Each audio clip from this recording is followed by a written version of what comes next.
Hey, Emma, did you see the first Fire Emblem game is finally getting released in America after 30 years? You bet I did, Emma. Are you as excited as I am for the collector's edition box set? Are you kidding me, Emma? I'm like flipping out. But honestly, is there a collector's edition box set? Because I thought it was just a timed digital release. Either way, I'm so excited to finally get into the origins of what my chat calls sexy anime chat. Because the thing is like, some people actually knew about Fire Emblem because the character Marcus is the hero of the first Fire Emblem game, was a playable character in Super Smash Brothers. So I'm just like so excited to get into the weeds with the story of that character. Hey, hello, and welcome to the Download, your #1 source for all things Fire Emblem. I'm Daniel Dgon Gonzalez, and to my right is Jimmy Wong, and to my left is Emma Fife, and Emma Fife. We're here with all the latest news from the worlds of gaming, pop culture, tech, and as you heard, Fire Emblem. Yeah. Now, of course, you too can join Emma's conversation with herself by hopping into our chat and, of course, Discord. And while you're clicking around, why don't you give us a follow on Twitter and Instagram at WatchVenn. Super easy. Just click it. Yeah. Coming up, we're playing Fall Guys with Tehya and talking TikTok with Aaron Ashley Simon. But first, it's time to get caught up on all of today's top stories in the Lowdown. My voice will not go that low. Well, first up, will there be a blowout victory in the console war? In a statement given to Variety on Wednesday, David Cole, head of the digital research firm DFC Intelligence, predicted the PS5 will outsell the Xbox Series X by a margin of 2-1, citing the PS5's lineup of exclusive games as the console's major selling point. 2-1 is a pretty massive margin and is also the size of the PS5 compared to the Xbox One. So, Dgon, what do you expect the sales split to be? Yeah, you know, that sounds pretty accurate to me. I trust the intelligence, the AI modeling for sales forecasting a little bit more than my own. But I will also take a look at numbers that currently exist. So right now, there are about 130-something PlayStation 4s compared to, I think, 40-something. 38. Yeah, sorry, Yeah. 138. So basically 2-1. Million to 37 million Xboxes. And so that number is pretty telling, on top of the fact that we've been covering the whole time here on the Download, the launch issues, Halo getting pushed back, the exclusivity. The one thing that Xbox does have going for it that is very easy to digest and see is the price point, but it does feel like PlayStation just has so much more going for it. So I think the price point will pull back a lot of consumers, but I think the PlayStation is far ahead, so 2-1 sounds pretty accurate. Wait, Dgon, hold on. What? We've just received another missive from the front. Another one? What? Yes, a carrier pigeon just swooped in to the studio with this letter from my faraway sweetheart, fighting for Microsoft in the console war. She writes, Dearest Jimothy. Dearest Jimothy, with a burning heart and a trembling hand, I bring you sad tidings from Camp Microsoft. The doctors say I have been stricken with hype fever. This cruel malady has made me so stoked for the Xbox Series X that I can do naught but waste away in bed until launch day. The fever came upon me whence I heard about the imminent release of a fully optimized Halo the Master Chief Collection. They say I flew into such a delirium that not even the disappointing news that the Series X's dashboard runs at a mere 1080p could break my spirit. Hype fever has spread through the camp like wildfire. The fellow next to me tosses and turns in his cot while dreaming of playing next-gen Xbox games on iPhone and iPad through the Xbox app. But I fear not. For my Xbox Series X hype can only be surpassed by one thing. My hype for seeing you again. Jimothy, my love for you is as deep as the Xbox Game Pass library. Thoughts of you take up all 800 usable gigabytes of my solid-state internal storage drive. I dream of you in 4K resolution at 120 frames per second. And when I return from this awful war, I shall quickly resume our courtship, more seamlessly than the Series X Quick Resume feature. Wait for me, Xbox Series X. Jimothy, wait for me. Your dearest, XX Master Chief Stand 420XX, October 22nd. Poor, sweet XX Master Chief Stand 420XX. Be brave, my love. I'm sorry, I need a minute here.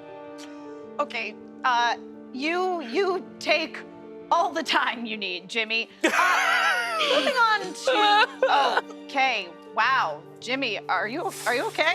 Well, honestly, I mean, if it makes you feel any better, despite the intel that we received from my distant sweetheart, C. Bandicoot, regarding the success of the PlayStation in the console wars, I'm actually a traitor to them both. For I do believe that there will be an influx in productions of Nintendo Switches, and this holiday season, the Nintendo Switch will outsell them all! Traitors!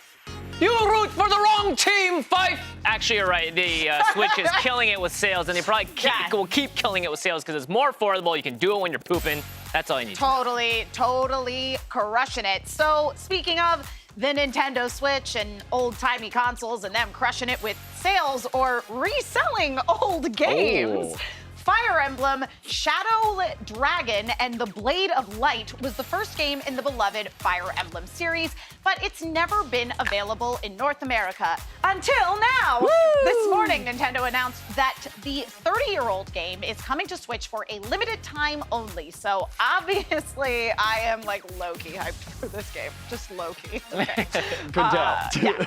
But what do you make of Nintendo's trend of time-boxing classic games like this in Super Mario 3D All-Stars on the digital store? You know, there was a lot of hype about this because a lot of people believe that this is the moment that Nintendo will finally re-release Mother 3 localized. If they're going to be doing this to other games that are this old. So I think, you know, Nintendo understands that they have obviously a great slate of current games, and they're going to have a great slate of future games, but they also have a whole bank of games that people have never played before or seen. They're kind of like the Disney, because as far as like the streaming 100%. wars kind of go, like Disney Plus, what they really have going for them is this incredible catalog of Disney properties. And a lot of the things that I was excited about when Disney Plus launched was being able to revisit like some weird live action Disney movies I watched as a kid, like Swiss Family Robinson and Final Goes West. Yeah, well, that's not a Disney film. No. I tried. Jimmy. Come at me, Iger. Listen, I had a Fievel doll. I was very into Fievel as a child. But anyhow, so the fact of the matter is Nintendo really does have this great library of stuff that people have played that they've become aware of. Due to, again, like I sort of jokingly mentioned at the top of the show, but for me, I didn't even know what Fire Emblem was until Marth was a playable character in Super Smash Same here. Bros. Most people, Right, exactly. And that was North America's introduction to this franchise. And then it started to really be successful, honestly, after the release of Fire Emblem Awakening for the Nintendo DS, which was the first Fire Emblem title that I played. And I went, how have I never played this series before? Because there were some other releases in North America, but certainly the original game has never been. But just kind of like going back to this idea of the timed release of this, of like, it's only gonna be available from X date to Y date, is if you look at a model like something like Square Enix, for example, they have released almost all of the Romancing Saga games basically available to play on the Nintendo Switch, and a lot are in the PlayStation Store as well. But I'm like, who are these for? I like the Romancing Saga games. I loved Saga Frontier, as y'all know. I had a whole memory card dedicated to it on the PlayStation 1. But even being curious about those games, I'm like, well, they're old games. They're available. They'll always be there. I can always go check them out. But when you push something into a timed release, now we're talking about it because we're going, instead of thinking to yourself, I like Fire Emblem, I'd like to check out the first game. You go, oh man, I gotta check out the first Fire Emblem game to like really get the origins of this series that I like, but I only have until this date to buy it, so I better buy it. Exactly, and I mean, you can very much look to one-to-one straight to like streetwear. And you know, we do the drip drop, but a lot of the time you look at releases and it's a limited time, and then maybe you bring it back and you have like, oh, here's a retro release of the 2011 Breads or whatever it is. And so there's already a model built in, and you said there's already a category of it. Same thing with Nike, same thing with Adidas, same with all these shoe makers. And so I think it's really cool to see Nintendo do that in a way that the others aren't quite doing that yet. Yeah, exclusivity is one of those big keywords when it comes to fandoms and gamers and, like you said, collectors as well. And we've seen this with Magic the Gathering. They'll do time releases. With Mondo, they'll do time releases on their posters. It's a way to say, like, hey, you can get something that feels exclusive, but actually is only time boxed. So it's not about sitting in line and waiting on StockX or whatever, refreshing over and again, and never getting the thing because they only sell like 300 of them.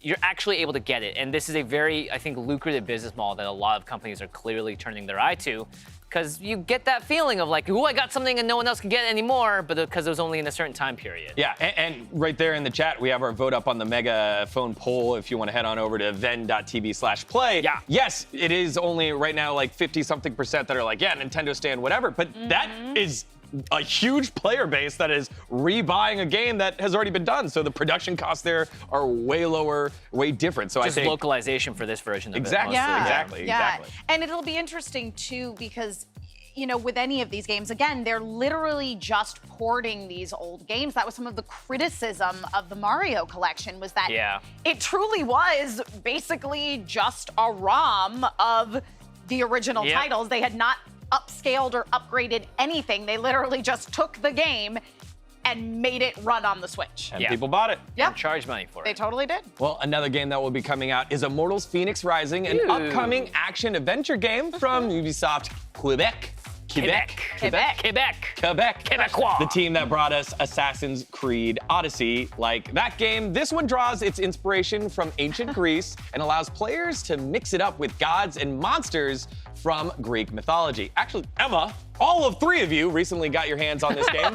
What do you think of Immortals Phoenix Rising? Listen, this game rocks. Whoa. It is so much fun. Okay, so basically the premise of the game is that Typhon, who's one of the Titans, has come and just like ransacked Mount Olympus. And so like the gods are all displaced and there's this chosen hero. And what you're seeing on the screen here is actually me playing the game, who basically has to go and like restore order to Mount Olympus and restore the power to the gods and help them defeat Titan and put the world back together in a good way.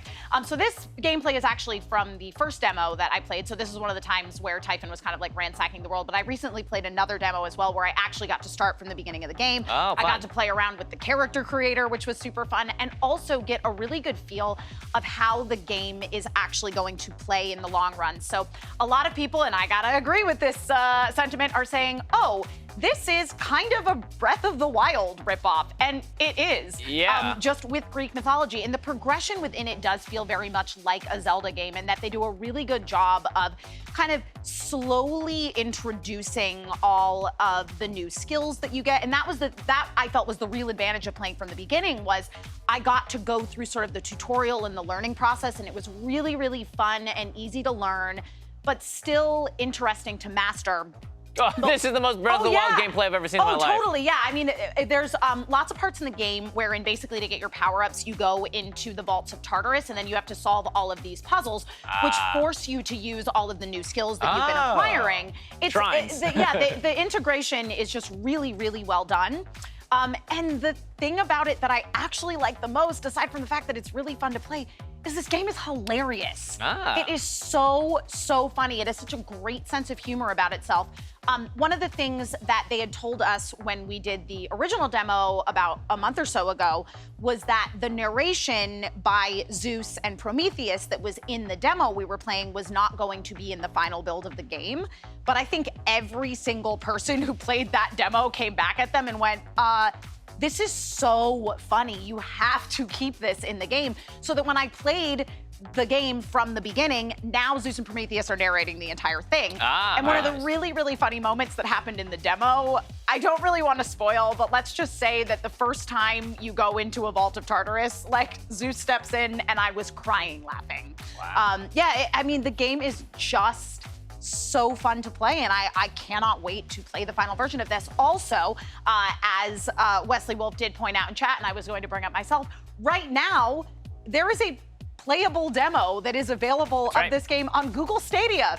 So here we are again, day two, talking about Google Stadia on the download. Yeah, they've been making a lot of news recently. Covering all of their bases there. And glad that Zeus is funny. You know, a lot of Zeus's aren't that funny, but that Zeus, pretty funny. Pretty funny. I'm glad there's one Zeus in our lives that we can look to and be like, that's the one. That's the one I look up to. All right, that's it for the lowdown. We've got tons of great stuff coming up, including Aaron Ashley Simon's take on TikTok's new music initiative, But first, it's time for today's solo queue. Got it wrong last week or yesterday. Get it right. Tom Holland shared the photo of himself on Instagram today playing Nathan Drake in the upcoming Uncharted movie. Sony has been trying to make this movie happen for over a decade.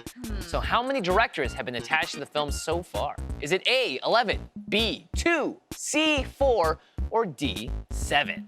You can go to VENN.tv/play on your browser or phone to guess, or just type your answers into the chat. No matter where you are, we will track it and we will deliver it. And we'll find out the results after the break. Man, Yeah. they have been talking about this forever. Love you, Zeus. Welcome back to The Download. Before the break, our solo queue asked about the upcoming Uncharted film. How many directors have been attached to the movie so far? Is it A, 11, B, 2, C, 4, or D, 7? Audience, y'all seem to think that it is C, 4. Tragically, that is not correct. Tragic. Yeah. The correct answer is actually 7. Wow. Is D. Ruben Fleischer in the 7th and current director at the helm of the movie. And it took until that 7th director to get our first still from the film there. Finally, is Tom Holland as Nate. Looking good. Yeah. Looking very accurate. Looking real good. I love that series. It was so funny, it was so comedic, and Tom Holland can fill that role, so I'm think excited. so. Yeah. Hopefully it comes out. I stand Tom Holland. You stand Tom Holland? I'm Tehya and Dgon Gonzalez, joined here in the studio by Jimmy Wong and Emma Fife. And now it's time to welcome Aaron Ashley Simon appearing right here on this big screen. Aaron, tell me, is this a life-size image? Are you really 23 feet tall? Wait, what? Yeah. I feel like every time I look on her screen, it just always reminds me of Zordon, and I want to one day have like a whole effects for that. Team, we need to get that together for me and Matt. We got to get some effects going on. We need for our Aaron to screen. like phase in. Yeah, we need her to be about 3 times bigger on the screen for sure. God. Well, hopefully we'll get it by Halloween. So great, we'll see. great. Hey, TikTok is launching a really recurring listen watch event called Watermarked, set to premiere October 29th. Each week, a different artist will premiere clips from their new album 30 minutes before it drops on other streaming services. But the new initiative comes at a time of increased complexity between streaming services and the music industry at large. With more on this, it's time for Aaron Ashley Simon to be honest. You know what time it is, everyone. And to be honest, TikTok is a major redefining platform that won't go away, despite President 45's banning banter, and with the music industry's embracive hold on the platform. Like I said, it's not going anywhere. But why, though? Well, because TikTok has changed lives and has redefined internet culture in a way that's bigger than ever. We thought the way that Vine changed the game was massive. This is in another stratosphere. In the context of music, it's brought artists like 24K Golden's Mood into Hot 100's #1 spot and helped to introduce the world to new talent like Lil Nas X. I mean, did anyone think that Jason Derulo would have the popular K-pop group BTS on a single? I surely didn't, but TikTok brought a new light to his brand and his content, highlighting how the music industry is reliant on TikTok for growth in marketing, business, and streaming numbers. Per The Hollywood Reporter, for the first 9 months of 2020, Universal saw music gains thanks to growth in subscriptions and streaming revenues. And I think it's safe to say that TikTok probably contributed to that growth. So this new watermark concept isn't surprising. What is, though, is that you have one influential program for the youth that's embraced, while another, like Twitch and other streaming platforms, isn't. Plagued with DMCAs and lack of support, even when the music industry has tried to move into the world of gaming and esports in various ways. Also, as if gaming hasn't been one of the biggest forms of music discovery platforms well before streaming platforms, like GTA, Tony Hawk, and FIFA. So why can't the music industry, Twitch, and other streaming platforms find a happy medium? Why is it a struggle compared to TikTok? My question to the audience as well as the team is, why do you think the music industry treats Twitch differently from TikTok? Let us know. Drop in the Twitch chat and let's continue the conversation. Team, what are your thoughts? Why are you looking at me? Because you're the musician, Jimmy! Well, I used to be a musician a long time ago, but the reason I decided to leave music is it's just such a difficult business. There's so many roads that you think are inroads. You're gonna try to do this with this producer, go this way, and at the end of the day, you always feel like you're hamstrung by the fact that you don't have a big label or a big business to sort of let you in the door, to sign you to some restrictive contract that Kanye West is gonna tweet about years later. So I think the music industry partnering with TikTok is really smart because TikTok started essentially as Musical.ly. Right? They had this foundation. They've changed the way that people listen to music now in 15-second chunks. And that is a way for artists to get discovered. You see a lot of TikTok artists on there basically putting out like a meme song that becomes then a new trend, and then people go find their artists that way. So I think TikTok is actually a legitimate way for new and upcoming artists to get discovered because there's so much more sort of accessibility to their work through the platform. Whereas Twitch, you're not very few musicians are big on Twitch, right? You're using Twitch and you're playing music in the background. So like, it makes sense that TikTok is sort of the go-to partner for this industry. Couple of things. Number one, Neo Prada in chat points out TikTok is only a clip note of a song as opposed to a full song. Right. And by and large, if you're doing a Twitch stream, it's gonna be long and you are going to in fact play the whole song. And if a song is playing on a Twitch stream, even if there's 40,000 people watching, it still only counts as like one listen basically for that song because it's only the streamer that's streaming the song itself. Rather than being all the viewers that are watching. Exactly right. Yeah, it doesn't count all the viewers that are watching. Now, in terms of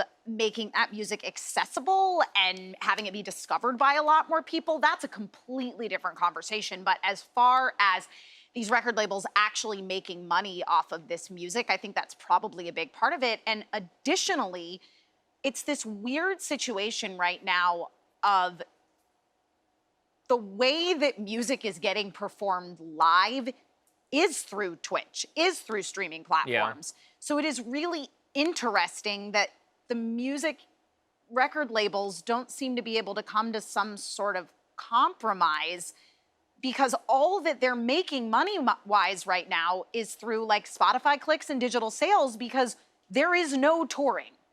There just isn't. Yeah, definitely not right now. Yeah. What do you think, Aaron? Well, I think the funny thing about all this is that even the major music record labels, even they are having trouble with doing any kind of gaming initiative that includes their music.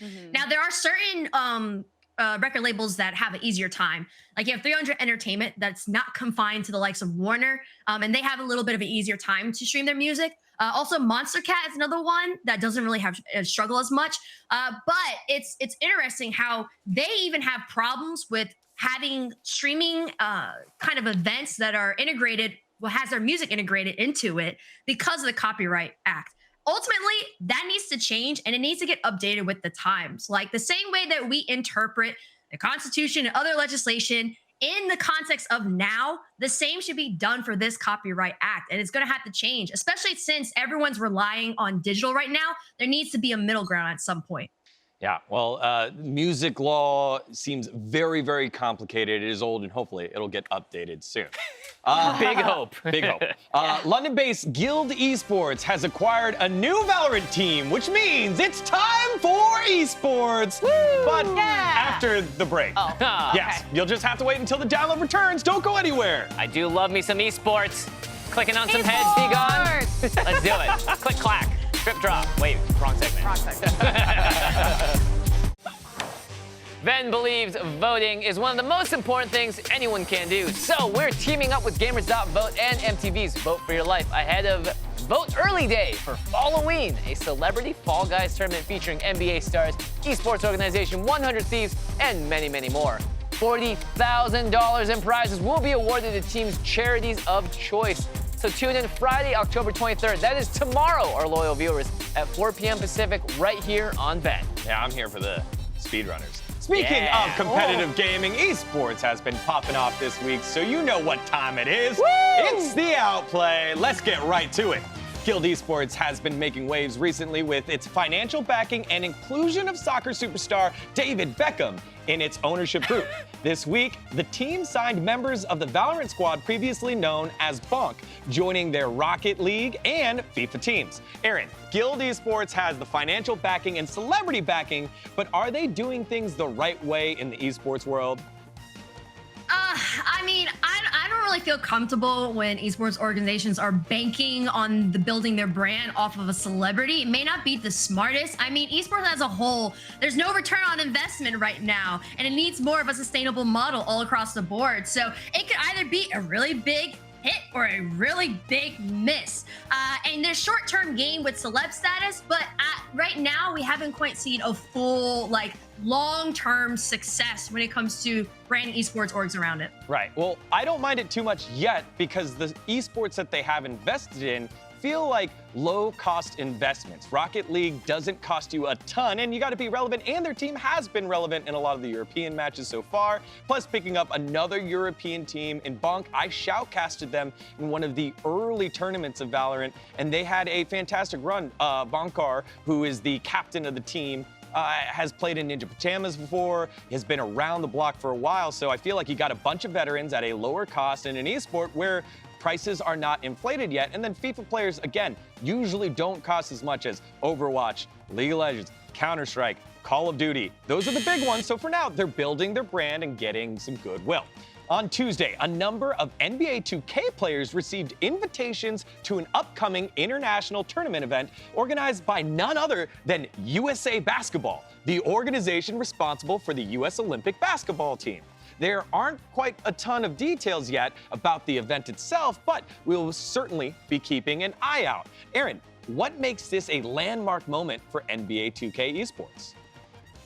I mean, the fact that they're receiving support from the likes of USA Basketball, it's interesting because if you have been paying attention to the NBA 2K League, they're going into their 4th season. And with that, though, even though they're owned by the NBA can't cross over its intellectual properties and certain things within traditional basketball over into this 2K League. So, like, you don't see pro players going over because of the collective bargaining agreement. So this is having a big step because it's international. NBA 2K Online is a very popular game in China. 2K is a worldwide popular game, so it makes sense. The biggest question is, what are they going to do to increase their viewership? You're expanding the competition, but what about viewership? Yeah, viewership feels like to be a difficult thing to crack. I feel like any time that your esport has a big name like NBA 2K and then isn't quite getting there yet, makes you a little nervous because the NBA hasn't been able to pull that yet within its North American audience.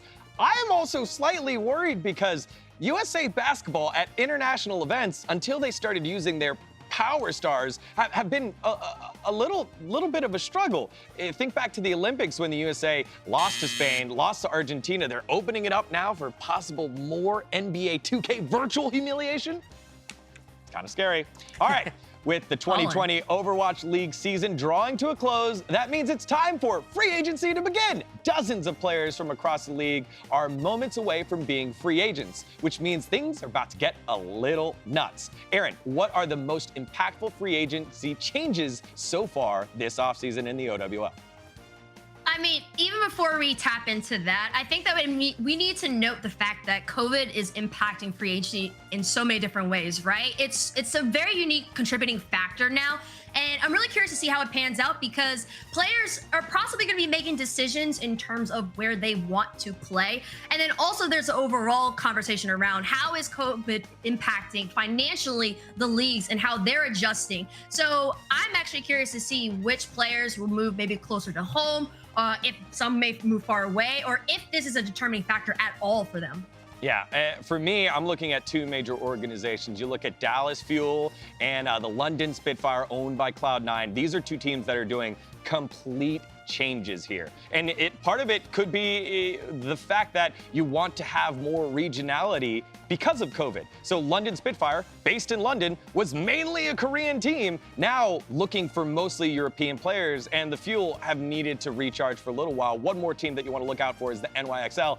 This is a team that has constantly been 5th and 6th this season. They used to be the powers in the early days of Overwatch League. Now they have a lot of decisions to make if they're going to pay premium dollar for top players or let them all go and restart. All right, last one. There are only 4 teams left in the 2020 League of Legends World Championship. It's all come down to Damwon Gaming, the #1 team in Korea, Suning and Top Esports, the 1 and 2 from China, and G2 Esports, the #1 team from Europe. 3 teams are making their first appearances in the semifinals of League's biggest event, with last year's runner-up G2 being the only team making a run back, and yet they're still the underdogs. My question to you, Aaron, is can G2 finally earn their crown, or will Nuguri dominate along with Damwon Gaming?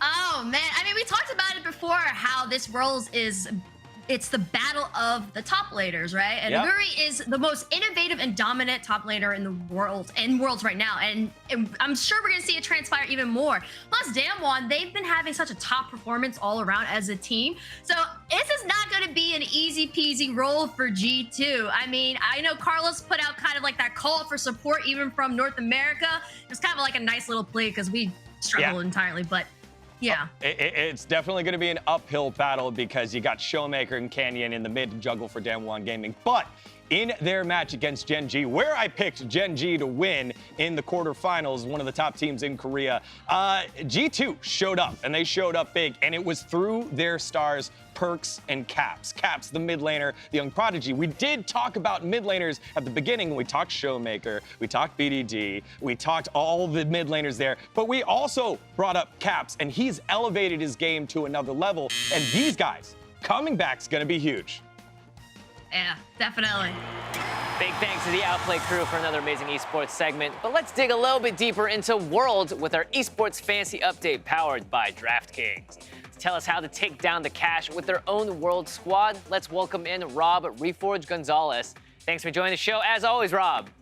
Hey, it's always a pleasure to be here to tell everybody at home how to play. And, you know, we've got a pretty exciting weekend coming up. So if everybody at home, you're ready, I'm ready. Let's talk to you first about how to get started on DraftKings and how to play, okay? All right. So what's going on this weekend is the League of Legends. We got playoffs. One of these teams, again, could be the champion, but you gotta head over to DraftKings. We're gonna make sure that you have the ability to play for free for your share of over $120,000 in total prizes on DraftKings, the leader in daily fantasy esports. Just download the app and sign up with the promo code VENN to get in on the action, and make sure that once you do that, you gotta know how to build your team. Yes. So here you go. You've got to have this $50,000 salary cap. Everybody does. You're going to pick your players. You're also going to have one captain that's going to give you 1.5 times the points. And then you're also going to make sure that you choose one of these teams this weekend that you think is going to have a big day. Now, on top of that, you got to know, how do you actually score points? Well, scoring points is super, super easy. You're going to make sure that you do get points for kills, for deaths. You're going to get your lose points there, but you're also going to get points for all your map objectives, just like you would imagine. But remember that DraftKings is offering a number of different Worlds contests this weekend. And, you know, these prize pools are insane. You know, you may not be the best inside the game, but you can go over to DraftKings and get your chance at $120,000, right? Nice. I love it. That's me, by the way. Not great in-game, much better in the games about the games. Right, of course. I mean, that's how it is. Yeah. Okay, Rob. 4 teams remain for the World Championships of League of Legends. Who should be on our viewers' must-add list? Well, this weekend, it's super important. Obviously, I mean, it's the playoffs. You're looking for the championship. But there's also a lot of drama, you know, kind of between these teams. They've played each other before, and I'm going to get into that as well. But first, let's get into the lineup, and I'll explain to you why I've got a certain stack and a little bit of the storyline side of it. All right. So, on one side, you have Top Esports, you know, who's had SNG's number all year. I mean, they've been won 3 times the teams met, including in the LPL Summer Playoff semifinals. But, you know, can they win when it actually counts? On the other side, we've got Damwon, your favorite, who will be the ones looking for vengeance in their matchup as, you know, G2 ended their Worlds run last year with a 3-1 win in the quarterfinals. And you can see here, you know, I've got the full Damwon stack. You know, we've got a couple familiar faces here with Karsa and Knight from Top Esports. And I'm just hoping, I'm just praying that they don't let me down this time, because, I mean, it was a little shaky coming into this, but we also have 3 players that we have to talk about, and we're gonna start with Nuguri. Okay. And Nuguri, I mean, this guy is just lights out. He's got ice in his veins when he plays. You can see here, you know, under tower, you think you're safe? Nah, son, I don't think so. You're gonna get a gank coming in. Nuguri's gonna get this finished off, and it's just a matter of time. Boom, you're done. And this is not anything new for him. I mean, he's no slouch. I mean, he was voted to the first team All-Pro squad for LCK Summer. He's been compared to Invictus Games as the Shy in the past. You know, he's got these dominance performance. And, you know, we know what the Shy did against G2. And beyond that, he had the highest kill share of 26.5%, a KDA of 5.2, 9.1 CSM, and a DPM of 571 to lead all LCK top laners in that summer split. Now, I do want to take a look, though, really quick at Canyon as well. And I mean, it looks like Canyon is in a little bit of trouble. He's going to back up, set up, and then all of a sudden, boom, you're gone. See you later. And then he's not done. He's going to get this stun, going to keep moving up. Another player thinks he's going to be safe under tower. Probably not. Canyon is going to get the triple kill right there. And the two jungle picks with the highest priority at Worlds have been Nidalee and Graves, and Canyon excels on both these champs. He's got a 91% win rate on Nidalee for the year and 75% on Graves. I mean, the current jungle meta is like all about him. And his stats at Worlds are, I mean, completely out of this world. He's top 3 in almost every relevant stat for junglers, and he's 3rd in kill participation with 74.1%, and also has a kill share of 34.3. And now, this guy's got a great name, all the things that you want. And when I'm talking about that player, it's Ghost. I mean, Ghost is going to be the guy for Damwon Gaming. Let's take a look at him really fast because Damwon Gaming has them on the run, and you can see here. Going to go ahead and jump in with Canyon, try to get that off. Ghost gets the kill. Damwon trying to get a little bit more. Canyon does get taken out, but you know, Ghost, no problem. Let's go ahead and get this one too. Get that double kill going, and Ghost is going to continue to do this kind of stuff. I mean, beforehand, he was looked as a little bit of an afterthought when he was picked up from Sandbox Gaming. He didn't start, you know, until week 6 of the spring split, but he's played every game for the team since. He's excelled on utility champions like Senna and Ashe, and he's actually unbeaten on Ashe at 7-0. Wow. He's increased almost all of his numbers. He's got CSM from 8.2 to 9, DPM from 460 to 485, kill participation from 62.7 to 67. I could go on and on just about how amazing he is, but here's the thing. You've been talking about Damwon and Worlds forever. I mean, since I've done this you've been here on the train. So are you still a believer, or do you think that there might be a little bit trouble this weekend? There is definitely trouble brewing on the horizon. G2, do not count them out. You know, watching them just obliterate Gen G in what I can only describe as an embarrassing performance at Worlds was a bit humbling, and Caps and Perks are just on fire. I was talking to our writer Taylor about it. So I'm a bit nervous for Damwon. They have a lot of pressure on their shoulders going into this game. So I just got my fingers crossed. Anything can happen. We've seen full reverse sweeps at Worlds already, and the stakes are so high. Really, I think it's going to come down a lot to, honestly, what team can best perform under the pressure on the spotlight.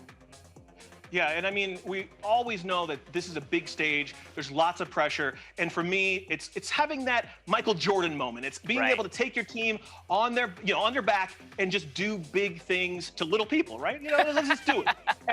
But if you want to do it, you've heard what we've had to say. You've got to get over to DraftKings. You're going to want to make your account, use that promo code VENN. And in addition to just League of Legends, you're going to be able to play CSGO. They've got Rocket League, all kinds of cool esports. But the point here is that free account using the promo, $120,000 up for grabs this weekend. And it's just unbelievable sometimes. It's a wonderful life. We get to watch some League, get on the internet. And I was on the internet, though, and I was checking out somebody's Instagram, and it's Halloween, and I'm looking for some advice, and that character looks a little bit familiar. I mean, it's excellent. I mean, I couldn't have done it better myself, and I mean, this look. I mean, you look like you could just be on a rock somewhere, getting some sun, doing your thing, and I was Miles Morales last year, but how can I compete with this? Thank you, Rob. Much appreciated. I do like the throwback to the League cosplay, which was made, by the way, $10 of gear from a dollar store. So that was a lot of fun there, too. I did my best, Lee, on that. But thank you so much, Rob. Now, coming up, we're going to find out more about what it's like to be on set in Bulgaria and how to become a Pac-Man champ when actor Priscilla Quintana answers all of our burning questions. Don't go anywhere. The download. We'll be right back. And I'll see you out there on the Rift this weekend, Rob.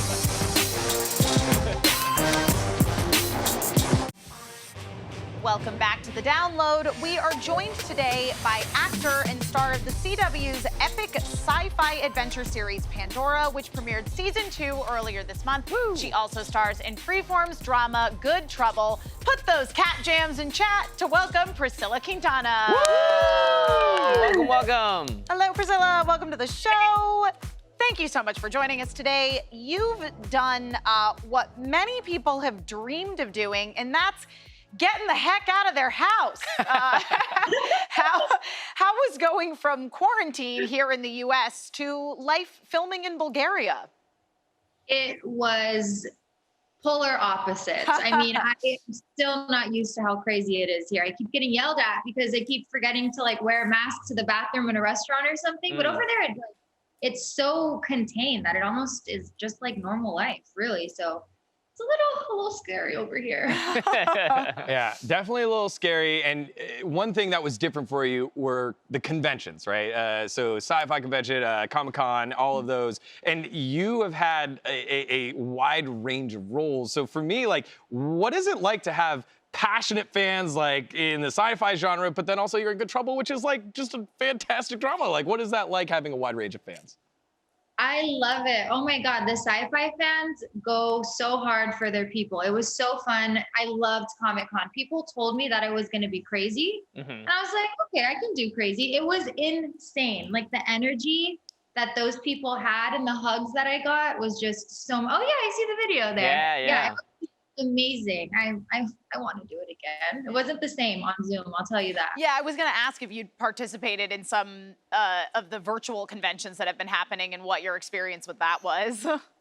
Yeah, we did San Diego Comic-Con via Zoom, and it wasn't the same, but I was happy to be able to, you know, reach out to the fans and say hi, but it just sucks that I couldn't hug them this time around. Yeah, not many hugs happening during the pandemic, but you have been able to do something that I think is really admirable for actors, which is jumping from one series to the next, right? Off one job and immediately being able to do something else. It must be such, you know, feels so wonderful for you. How has that sort of been as an actor? I mean, obviously, you must be stoked to just have work right now. I am so happy. I think just because as an actor, until you book, you're just auditioning and being told no constantly. So to be in the position that I am, it is not lost on me at all how freaking blessed I am. Like, I'm so grateful every single day. I feel like I'm finally doing it, you know, after years of trying. It's finally happening, guys. Oh, for sure. They say when it rains, it pours. So it's pouring now. Yeah, and everyone can enjoy it. And what can fans look forward to your character Isabella on Good Trouble?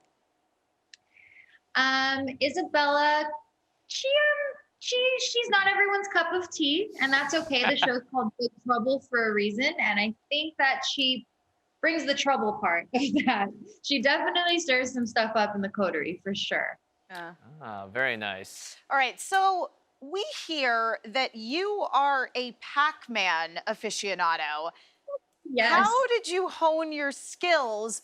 And are you down for a round of the new multiplayer version of Pac-Man when it drops next month? 100,000%. Pac-Man is my favorite thing ever. I'm trying to convince my roommate to get a Pac-Man machine in here, and she is just not happy. I think I have to sneak in. But my mom used to get a car wash every Sunday, and there was the only thing there was a Pac-Man machine. And I got really good at it. Like, I can kick some ass, I think. Yeah. Ooh, excellent. Well, we can't wait to see that. We also can't wait to see you in all of your new projects coming up. For everyone watching out there, make sure you follow Priscilla. And thank you so much for joining us today on the show. Thank you, guys. You guys are amazing. So good talking to you. Yeah, thanks. good to see you. Bye. All right, catch Priscilla Quintana on her shows Good Trouble on Freeform and Pandora on the CW. All right, we're about to take a break here on The Download, but please stick around because up next, we're taking another crack at the crown with some sweet Fall Guys gameplay. And I'm feeling pretty confident that we're gonna bring home the W today with Tehya. All right, don't go anywhere. We'll be right back. You're so nice. Yeah, I love it. I love My it. hands go hard. Who would have thought? Yeah, right. Welcome back to The Download. At just 16 years old, Fortnite phenom Skeptic has already made huge waves in the world of streaming. But what's it like being a 16-year-old with 600,000 followers on Twitch? Here with a look at a day in the life of Skeptic is our correspondent, Evan Rainday Rainer. Take it away, Evan. All right, it's time again for Player Mode presented by American Eagle. Last week, Fortnite Pro Skeptic joined us on the day of his big org announcement that he was rejoining Misfits Gaming. This week, we're diving deeper into his gaming career. Welcome back to the show, Mr. Skeptic. What's going on, man? What's up, everybody? It's great to see you, man. It's great to talk to you again. I feel like I already know you pretty well after that first interview, and I think the fans loved it as well. But we want to dive deeper into what is a day in the life of Skeptic. What is it like to be you, and what is your routine? Why don't you walk us through a typical day in your life? Yeah, so it's great to be here again, obviously. So my typical day, really, I like to do earlier streams. I like to be, ahead of everybody else's schedule. So what I like to do is I like to wake up anywhere from, 8 to 10, depends on the day and how much sleep, I really got that night. And then I wake up and I usually stream 1 hour after, I wake up actually. So, I have some time to recuperate, eat, wake up a little bit, right? So then I do my stream, 3 to 5 hours, depending on the day. After that, I'm really not too busy after that. What I usually do is I usually do a YouTube video if I, already don't have one done already and ready to go. So I like to get my YouTube videos done and upload one if I have one already. And then after that, it's usually just free time to either watch TV, talk to friends, hang out, do really whatever. I love that. And you seem to have the streaming and the YouTube kind of separated into these nice quadrants. Is that important for you to kind of have that separation to know, okay, I've done this, I've done that? Some people, they run through the day, they never stop. You seem like you've got a very organized way of going about it. Yeah, I think time management is very important. So after my stream, I'll take an hour break and then do my YouTube video, make sure I'm perfect. That's awesome, man. I probably have some more to dig into that. We may get it in another episode, but it's great to see you taking time for yourself, understanding that's important too. Can't go on forever. I want to bring it back to online schooling, because you started online schooling a few days into high school, but long before the world went into quarantine. Has it been any different for you now that many more schools have gone to online learning and it's almost the status quo for people your age? So I'm still doing originally the school that I started when I first left high school, and when it's online schooling. So I've been doing the same exact online school. Nothing really has changed for me, as some people may think. Yeah. So it's really just the same kind of stuff. And has it become something that, you see in your friends and we're keeping track online, that everyone's kind of accepted this is the way it is? Is there still pushback? Does it feel a little awkward for people who aren't used to it? I've always been doing online schooling since high school. It's probably a little bit weird for other people that haven't really been doing online school and not really, used to it as first jumping in and just doing everything online and being home all day. It must be a little bit weird for everybody else. Yeah, so you seem like you're a little ahead of the curve on that one. That's great, man. How has your professional career changed since your shift to online school? Because obviously that made it so that you had to be pretty much home all the time, managing learning and also managing performing in your work. Yeah, so when I was doing normal school, I was sort of limited on time. If I was in normal school right now, I definitely wouldn't be able to do the streaming YouTube video. My time definitely wouldn't be as organized, you know what I'm saying? So I think it was sort of key for me to hop into online school. It would be very different if I wasn't in online school right now. That's very important, man. Sometimes these kind of nice coincidences have happened for the gaming industry, especially guys like you taking full advantage of it, Skeptic. At such a young age, it's great to see, man. And also last time, we talked a little bit about your big moment, taking down Tfue. That's obviously one of many moments that you've had in your career. But I'm curious, what would you say are other big moments or favorite moments that have transpired for you so far? Yeah, well, one big thing for me was a while ago when I was first originally signed to Misfits, I went to Berlin, which is, you don't really usually leave the country. It was my first time leaving the country. You don't, get to see, Berlin, Germany every single time of the day, right? Right. So it was really awesome to go down there, play games up there with the Misfits fam up there. I'm trying to think. Another thing, it was World's Cup. TwitchCon was also really cool. Originally, when I went to California, like you saw that picture over there, it was me and I met Tfue there. It was a really awesome experience. Let me jump into Berlin really quickly, because I heard you got recognized on the street a little bit while you were traveling. It was a little surprising for you and your parents saying, wait a second, this is a lot bigger. Has it helped to open your eyes as to how connected across the globe the gaming world is with one another? Yeah, so I originally thought, I'd only be recognized by people that live around me and I'm sort of locally recognized. But when I went into Germany, I was on the Berlin Wall and a bunch of little German kids came up to me and recognized me. It was kind of mind-opening. That's a pretty amazing thing, man. Well, you know what? That's just the beginning. I'm sure people all around the world will continue to be recognizing the name Skeptic, especially after these types of interviews, because I know this is the big deal right here. This is the big dog. This is blowing you up right now. I know it is. It's great. It's great having you, man. Thank you so much for spending time with us again on this segment. All right, nice to be here. All right, you can catch Skeptic on his YouTube channel and Twitch stream, and you can catch more of your favorite streamers right here each week on Player Mode, presented by American Eagle. All right, thanks so much, Rain Day and Skeptic. Viewers, we know you're busy, so let's get you in the know. All right, first up, esports organization 100 Thieves is doing its part to get out the vote for the 2020 general election. The org is turning its massive LA headquarters into an official voting center for early voters from October 30th through November 2nd. They even commissioned this sweet art in front. And then for Election Day on November 3rd, when this vote sign will turn into We Voted. They're going to adjust it. Pretty sweet.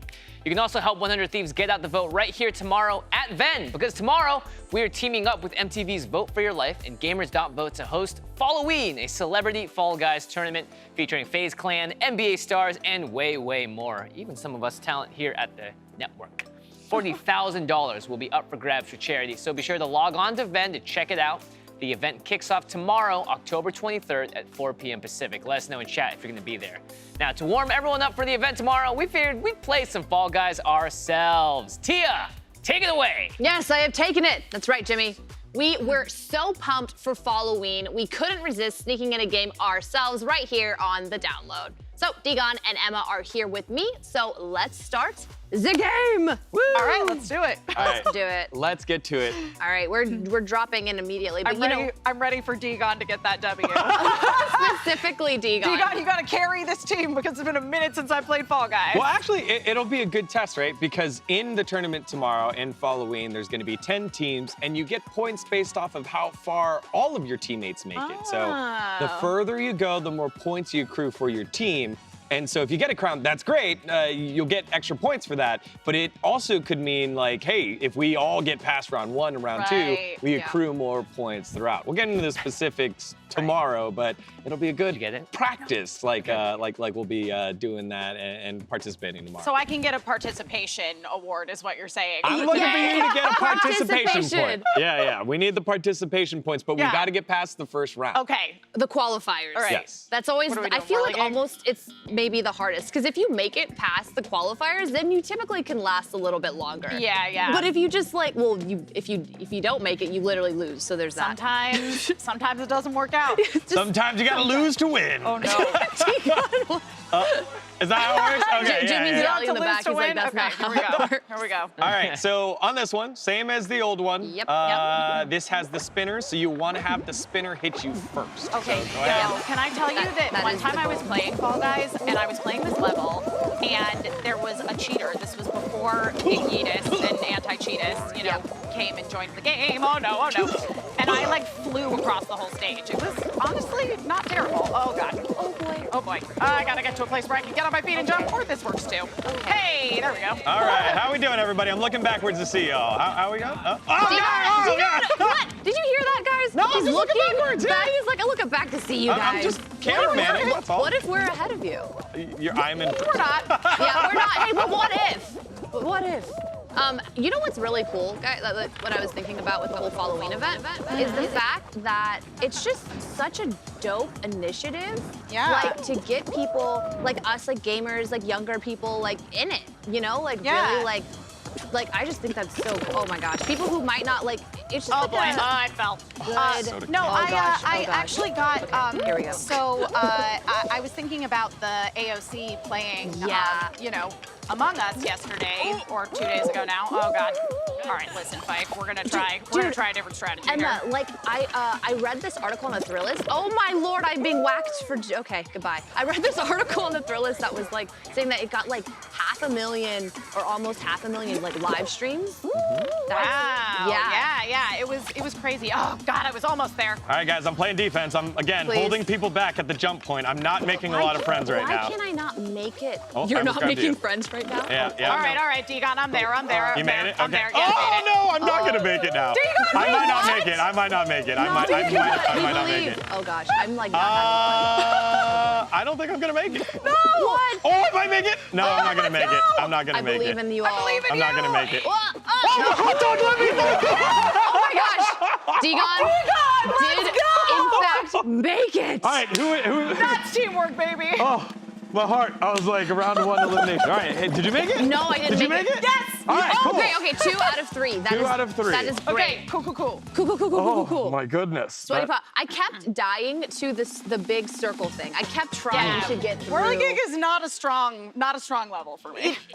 Is it a strong level for Full anyone? rollout. Who needs to Yo. exercise when you got heart attacks like know, that? on What Fall the Guys. heck? Oh my God, Tehya. My heart is pounding right now because I was like, I completely messed this up.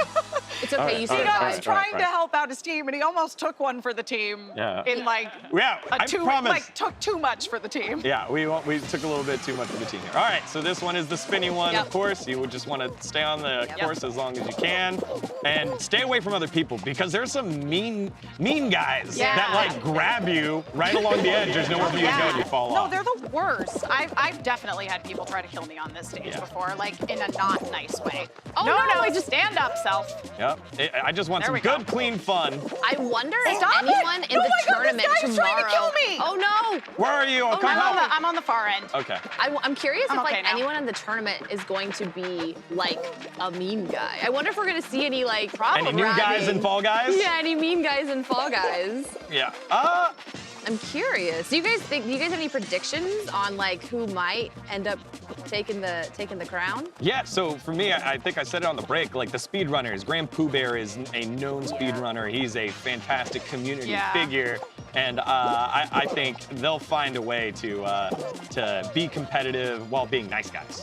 Okay. Oh, you always do. Okay, so the prediction is Oh my God. not only will they be nice guys, but they might just take that crown. That's right. No.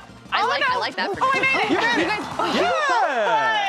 All right, so theoretically, that would be 2 points and 2 points. So like what? We would have 6 points right now. So it's 6 points. Dgon is mentioning about the Fall-O-Ween event, which is actually Gamers.Vote, MTV's Vote for Your Life, and VENN. We all kind of like came together. Yeah. And we're teaming up to do a vote early day. It's ahead of vote early day for Fall-O-Ween. So that's what we are talking about.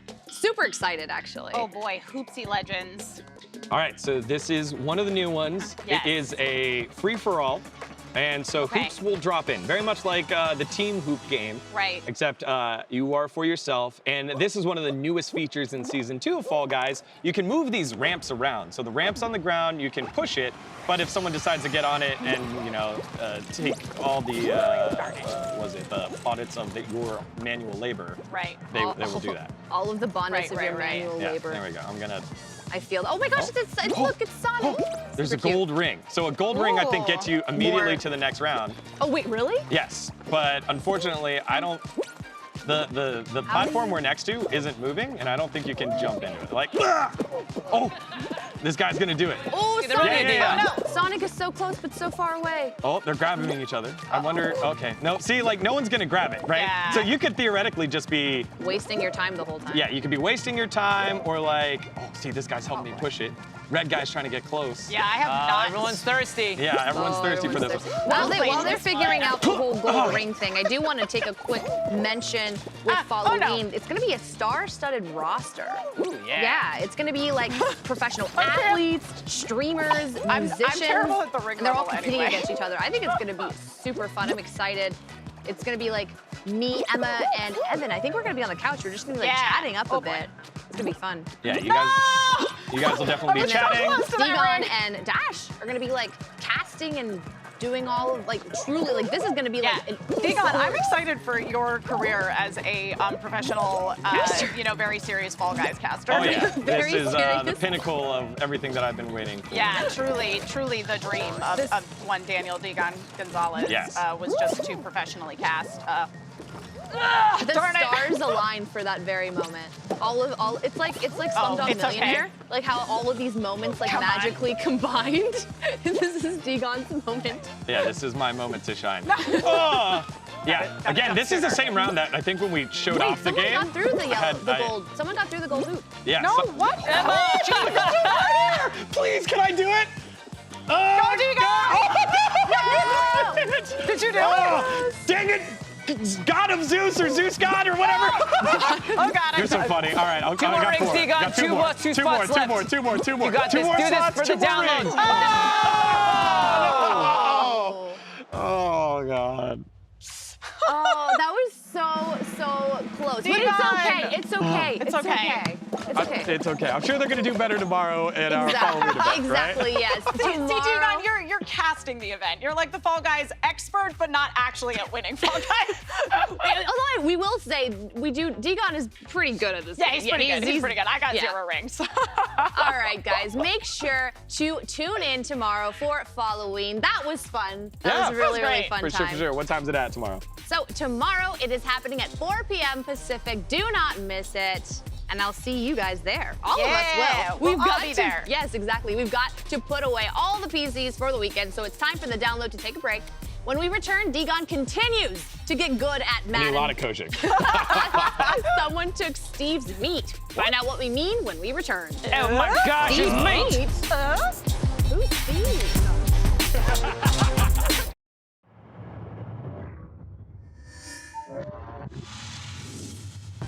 Welcome once again to the part of the show where I learned to toss the digital pigskin a little better in Madden NFL 21. This is Yard Knocks, presented by Subway. It's Footlong season. One great user will be dropping by in just a moment to do his best to retake his football coach crown from Pavan by teaching me the ins and outs of the world's best football game. The battleground will be the fast and fun 6v6 mode, the Yard, the new gridiron dropped in this year's Madden. We'll be unlocking all sorts of goodies, including new gear as we go along, so let's get into it. This is Yard Knocks, presented by Subway. Each week, we'll rank my progress at the end of 8 weeks. Either of our pros, Pavan or one great user, will be declared the most helpful at teaching me to play the Yard. My coach this week is once again one great user. Let's get into it. User, welcome to the show, brother. How you doing? I'm doing good, Dgon. How you doing? I'm doing good, man. Now, I had a pretty solid game under Coach Pavan last week. How are you feeling about my performance last week? You think we can top it this time? Yes, we can top it. I know you feel real solid because you put up points, but let's be real, Dgon. You were in a bag, and it was fluke. You had 4th and 32 times, and he just said, chuck up a streak to Tyreek Cohen. I mean, if that's the type of coaching that you think is going to get you ahead in the Madden world, it's not going to work, man. Hey, man, I've had a lot of coaches in my life. Each one has different versions, but we did produce a lot of points. So I'm expecting that you're going to help me with my offensive game this week. And each week, we'll be tracking both my progress and your competition's progress, Pavan, right here on the big screen. What do you think of my drip right here? Hey, it looked like you had it going together. You had the Jeter print, you had the end racism, you had the belly shirt out, and all of a sudden you just lost it. What is that, leggings that you have on? Look, what do you have on? Yeah, you wear leggings. It keeps the compression, prevents you from being like overly sore, right? And then you got the light blue, the powder blue to keep it fresh underneath. You don't like that, Coach? Come on. No. All right. This week we'll be playing FOB Nico. Why is this the one that we pick for offensive training, and what is this field actually going to be teaching me, user?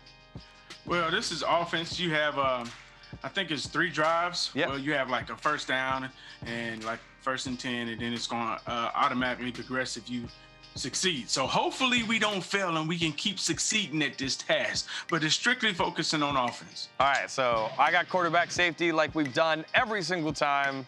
User, where are you going? I'm going in the slot again. All right, we're gonna start off with one, double passes here. We'll have Tornado. We'll start with Tornado. Okay, pre-snap read. So right now they're kind of stacked in the middle. Feels like it's man.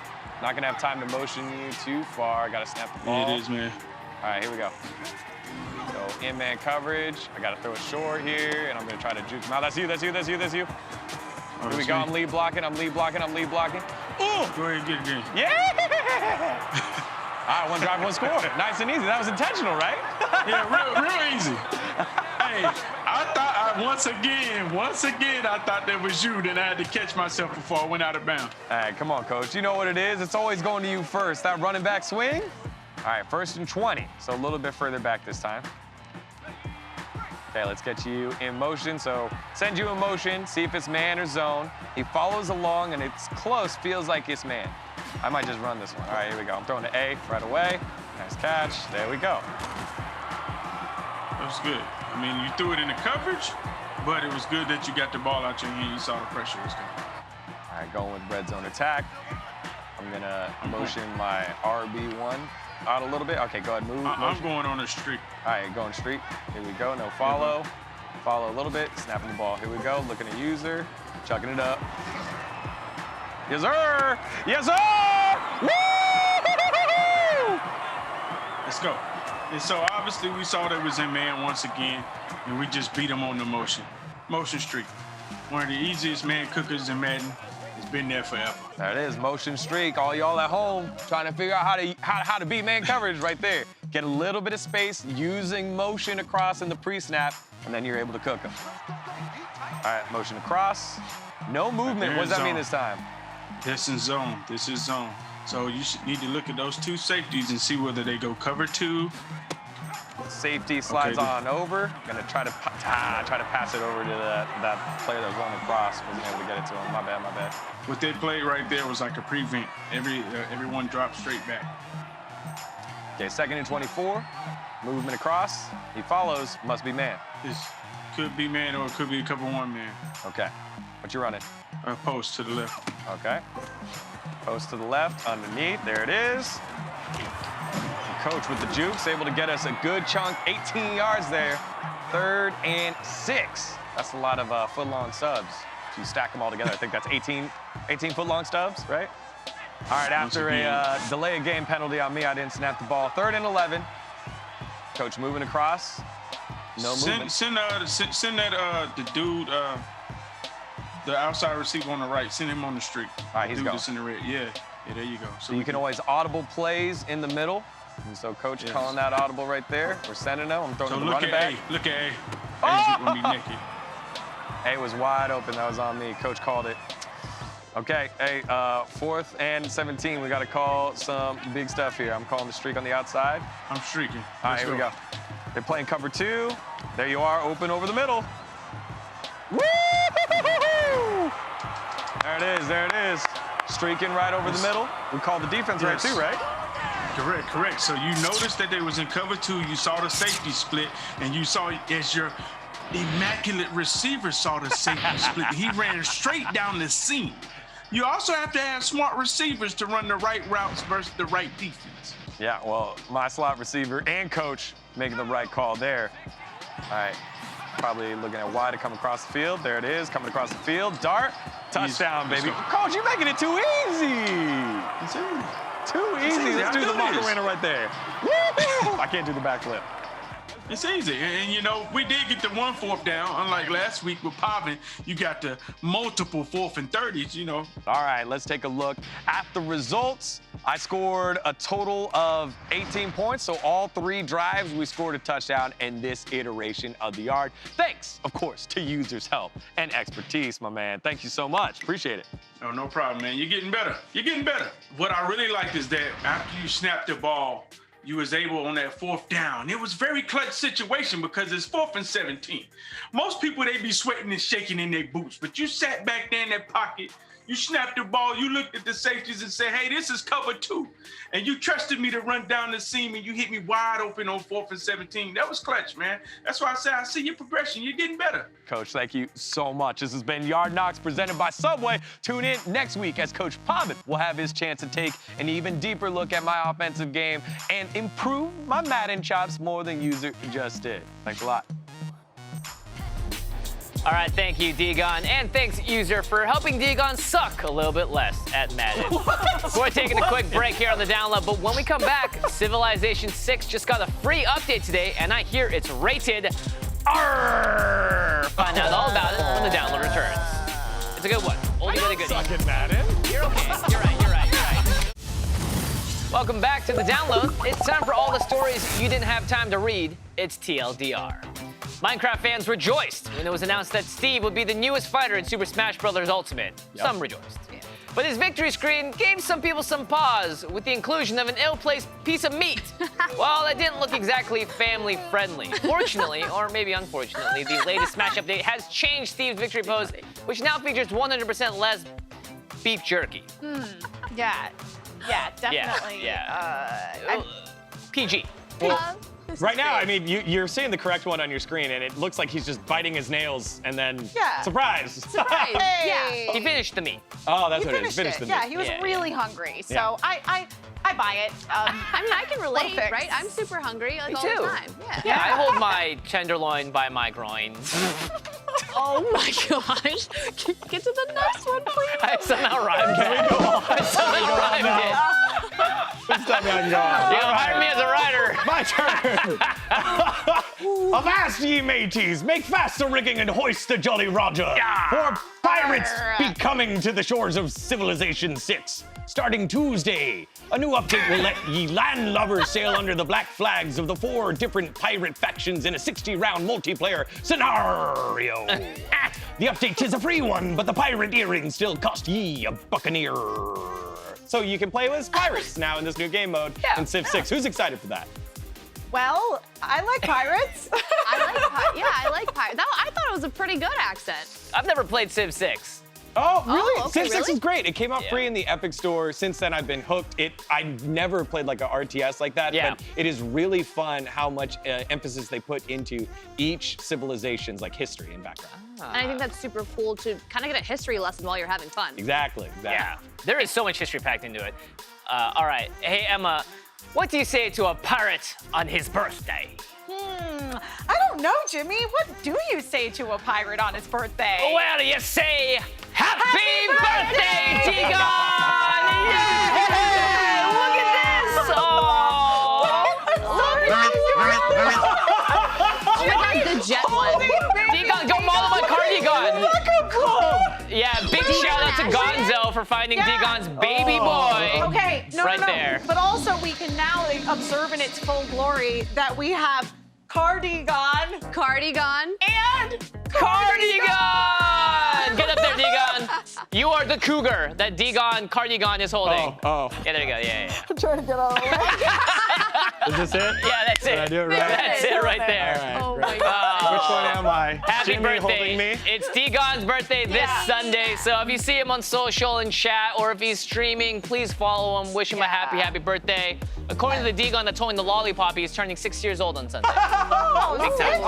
Confirmed. Yeah, you're very much. Thank you, everybody. Yeah, Thank you. happy birthday, For a Dgon. 6-year-old Dgon. That is it for us. Thanks again to Priscilla Quintana for stopping by. We're off the air tomorrow because it's Fall-O-Ween. Ho, Merry Christmas. Our very own Fall Guys charity tournament starts Friday at 4:00 p.m. Pacific time. So don't miss it because we are going to be here for that. Just it won't be this show. Yeah. Then Arcade Rewind is up next, featuring Nicholas Cantu and a bone-chilling sketch that dares to ask, where do Fall Guys fall when they fall?